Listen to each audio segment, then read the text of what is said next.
ગુજરાત વિધાનસભામાં બજેટ સત્રની શરૂઆત થઈ ચૂકી છે, જેમાં રાજ્યના નાણામંત્રી કનુ દેસાઈ મહત્વની જાહેરાત કરી રહ્યા હતા। આ બજેટમાં પોતાનું ઘર લેવાનું સપનું જોતા માટે સારા સમાચાર આવ્યા છે। રાજ્યમાં નાણામંત્રીએ સરકારી આવાસને વેગ આપવા પર ધ્યાન કેન્દ્રિત કર્યું અને રાજ્યના ગરીબો માટે 3 લાખ આવાસ બનાવવાની જાહેરાત કરી છે। આરોગ્ય અને પરિવાર કલ્યાણ વિભાગ માટે કુલ 23,385 કરોડની જોગવાઈ।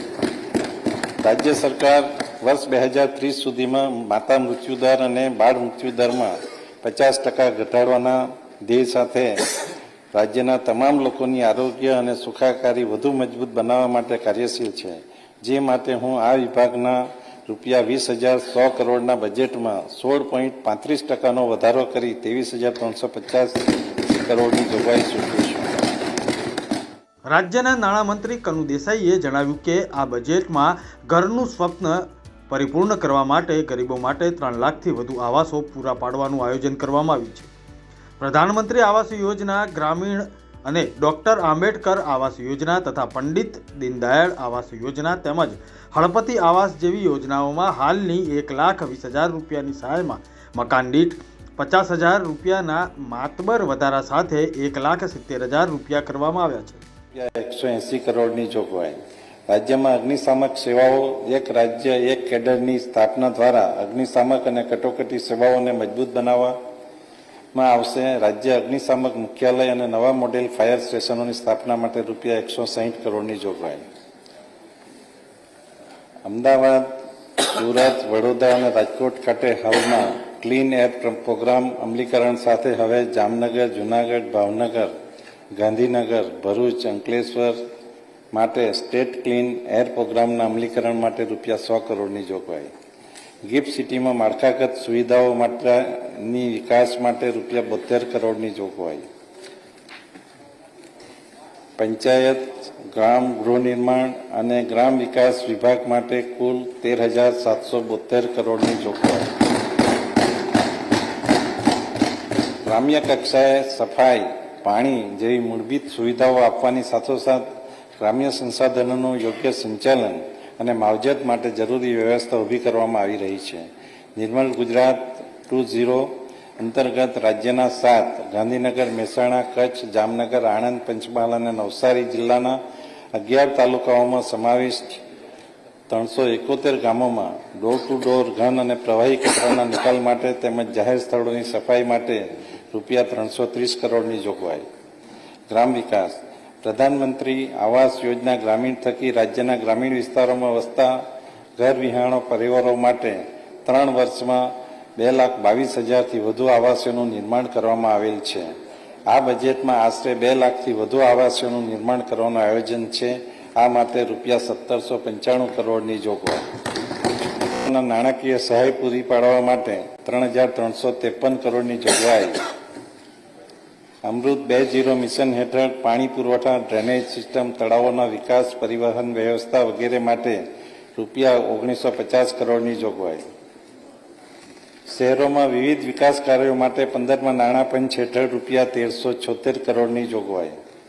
પ્રધાનમંત્રી આવાસ શહેરી, પ્રધાનમંત્રી આવાસ યોજના શહેરી 2.0 શહેરી ગરીબોને આવાસ પૂરા પાડવા માટે રૂપિયા 1,350 કરોડની જોગવાઈ। સ્વચ્છ ભારત મિશન 2.0, નિર્મળ ગુજરાત 2.0 જેવી યોજનાઓ માટે સ્વચ્છ શહેર સુંદર શહેર યોજના અંતર્ગત શહેરી વિસ્તારોમાં બ્યુટિફિકેશન, શહેરી સ્વચ્છતા અને કચરા વ્યવસ્થાપન માટે રૂપિયા 808 કરોડની જોગવાઈ। મુખ્યમંત્રી ગ્રીન રોડ યોજના હેઠળ મુખ્ય શહેરોમાં ગ્રીન રોડ વિકસાવવા માટે રૂપિયા 200 કરોડની જોગવાઈ। ગુજરાતની આશરે 36% વસ્તી યુવા છે। રાજ્યની આ યુવા શક્તિની પ્રગતિ માટે જરૂરી શિક્ષણ, સંસાધનો તથા રોજગારી ઉપલબ્ધ કરાવવા તેમજ સામાજિક ન્યાય, આદિજાતિ તથા શિક્ષણ વિભાગ દ્વારા 81 લાખથી વધુ લાભાર્થીઓને સ્કોલરશીપ આપવામાં આવશે, જેના માટે રૂપિયા 24,827 કરોડ ફાળવવામાં આવ્યા છે। દ્વિતીય સ્તંભ માનવ સંશોધન વિકાસ શિક્ષણ વિભાગ માટે કુલ 59,999 કરોડ।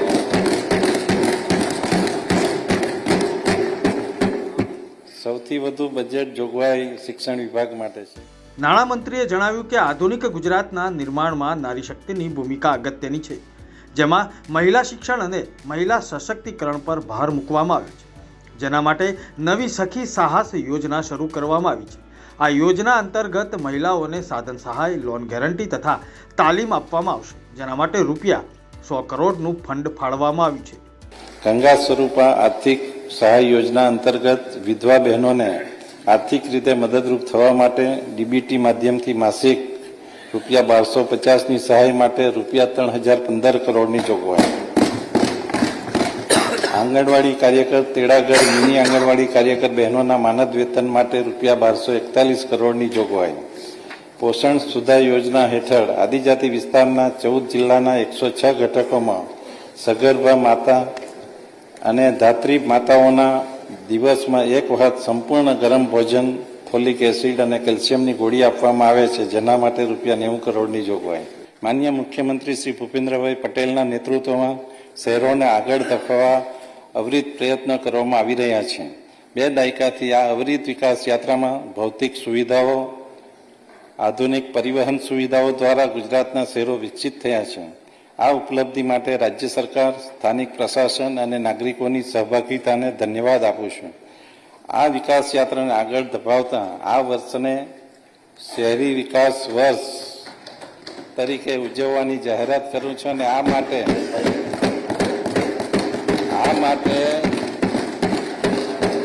શહેરી વિભાગનો બજેટ આશરે 40% વધારીને 30,325 કરોડ કરવામાં આવ્યું છે. મહિલાઓ માટે 5 મોટી જાહેરાત. મહિલાને આત્મનિર્ભર બનાવતી સખી સાહસ યોજના શરૂ. વર્કિંગ વુમન માટે અમદાવાદ, સુરત, વડોદરા સહિત મેટ્રો શહેરમાં હોસ્ટેલ સુવિધા. પીએનજી એલપીજી સહાય યોજના અંતર્ગત રૂપિયા 500 કરોડની ફાળવણી. ગંગા સ્વરૂપા આર્થિક સહાય યોજના હેઠળ વિધવા બહેનોને માસિક રૂપિયા 1250ની સહાય માટે રૂપિયા 3015 કરોડની જોગવાઈ. વહાલી દીકરી યોજના અંતર્ગત સહાય આપવા રૂપિયા 217 કરોડની જોગવાઈ. ગુજરાતના મુખ્યમંત્રી ભૂપેન્દ્ર પટેલે બજેટને આવકાર આપ્યો અને કહ્યું કે વિકસિત ગુજરાતનું બજેટ છે અને સમગ્ર ગુજરાતને આ લાભકારી રહેશે. આવો જોઈએ મુખ્યમંત્રીએ શું કહ્યું. વિશ્વ નેતા અને યશસ્વી વડાપ્રધાન શ્રી નરેન્દ્રભાઈ મોદી સાહેબના નેતૃત્વમાં ભારત વિકસિત રાષ્ટ્ર બનવા તરફ આગેકૂચ કરી રહ્યું છે. વડાપ્રધાનશ્રીના માર્ગદર્શન પર ચાલીને ગુજરાત પણ વિકસિત ભારતના નિર્માણમાં વિકસિત ગુજરાત દ્વારા અગ્રેસર રહેવા સંકલ્પબદ્ધ છે. વિઝન વિકસિત ગુજરાતનું, મિશન જન કલ્યાણનું ની પ્રતિબદ્ધતા દર્શાવતું બજેટ આજે નાણામંત્રી શ્રી કનુભાઈ દેસાઈએ વિધાનસભામાં રજૂ કર્યું છે. નાગરિકોના માથે કોઈ પણ નવા કરનું ભારણ નાખ્યા વગર રાજ્યના વિકાસની નવી ઊંચાઈઓ સર કરનારું આ વિઝનરી બજેટ છે. વિકસિત ગુજરાત માટે 50,000 કરોડનું વિકસિત ગુજરાત ફંડ સ્થાપવાની જાહેરાતને હું આવકારું છું. વિકસિત ભારત માટે, વિકસિત ગુજરાત અને વિકસિત ગુજરાત માટે 6 રિજિયન ઇકોનોમી પ્લાન તૈયાર કરવાના છીએ. મને જણાવતા ગૌરવ થાય છે કે આ વર્ષનું બજેટ રોડ કનેક્ટિવિટી, ઇન્ફ્રાસ્ટ્રક્ચર, શહેરી વિકાસ, પ્રવાસન, પોષણ જેવા સેક્ટર્સના વિકાસને વેગ આપનારું છે. સમગ્ર રાજ્યમાં વ્યાપક વર્લ્ડ ક્લાસ રોડ નેટવર્કનું માળખું સ્થપાય તે માટે આ બજેટમાં આયોજન કરવામાં આવ્યું છે. નમો શક્તિ એક્સપ્રેસવે સહિત 2 નવા ગ્રીનફિલ્ડ એક્સપ્રેસવે અને 12 નવા હાઈસ્પીડ કોરિડોર વિકસાવવા માટે જાહેરાત કરવામાં આવી છે. તેના કારણે પ્રવાસનને પણ વેગ મળશે. વડાપ્રધાન શ્રી નરેન્દ્રભાઈ મોદીએ ગુજરાતના મુખ્યમંત્રી તરીકે 2005માં શહેરી વિકાસ વર્ષથી રાજ્યના શહેરોને વિકાસની ચેતનાથી ધબકતા કેન્દ્રો બનાવ્યા હતા. હવે તો તેમના વિઝનરી નેતૃત્વમાં ગુજરાત દેશનું ગ્રોથ એન્જિન બન્યું છે અને વર્લ્ડ ક્લાસ સુવિધાઓ સાથે આપણા શહેરો વિશ્વ કક્ષાનો વિકાસ ધરાવતા થયા છે. તેને વધુ વેગ આપવા 2025ના વર્ષને શહેરી વિકાસ વર્ષ તરીકે ઉજવવાનું આપણે નક્કી કર્યું છે.